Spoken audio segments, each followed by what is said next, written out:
আজকে আমি 1 থেকে 5 নম্বর হাদিস বলবো।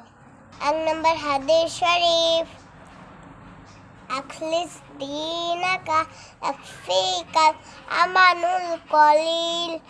হাদিস শরীফের অর্থ, তোমার ইমানকে খাঁটি করো, অল্প আমলে নাজাতের জন্য যথেষ্ট হইবে। 2 নম্বর হাদিস শরীফ, খায়রুকুম মান তাআল্লামাল কুরআন ওয়া আল্লামা। হাদিস শরীফের অর্থ, তোমাদের মধ্যে সর্বোত্তম ওই ব্যক্তি